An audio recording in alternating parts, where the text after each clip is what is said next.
این ترک چیستا برای زویر، برای رفیقای نامرد پس میشد میشه.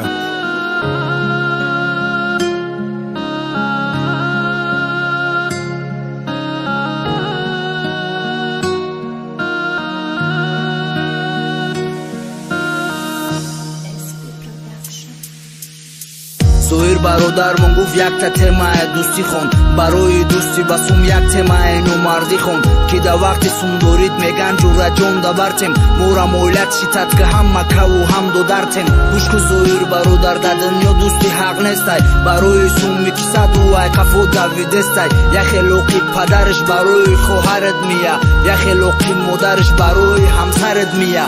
میگدم پستی بودم همه دوستم فهمیدم، مادرم بندگی کرکیت برام بددیدم. اینو مردای بینم چی خیبا دوست دوستمیه، ای همی روزی بارد شما برام مردگیه.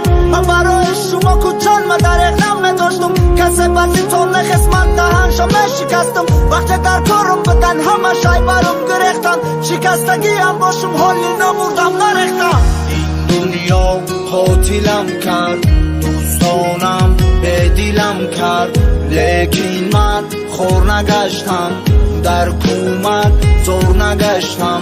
در پستی تنها بودم، روزه شد به جا بودم. دوستی من کجا بودی؟ به دل دوستی ما بودی. دیگه سخن مردی ده همه زکوس کشیده، مردی یک پوسته نیسته همه کو دو پوسته شیده. وقتی لوی در کیسه تای همش بچه و چتای، وقتی بلوی کشیدی دد میمونه کیدتای. فهمیدن نمیشه و همش فرزند انسانن، همش ای پشتی حیات همشون ای پشتی نونن. میگویی کم بغل بیو در برم گیرم شه، باشید کرچت میزنم مخدم دیدگیم شه. دوستی جانی دادر تای اکا فرزندی پدر تای، انا او را دوست میدن او ای شکمی مادر تای. اگر بدم بینه تا یا چا درد کنم میسوزن، پایلش بینم پاچتا میرم بخرم موزتا.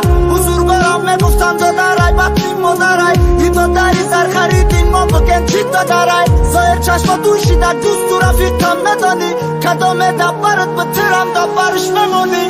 این دنیا قاتلم کرد، دوستانم به دیلم کرد، لیکن من خور نگشتم، در کومت زور نگشتم. در پستی تنها بودم، روزه شد به جا بودم.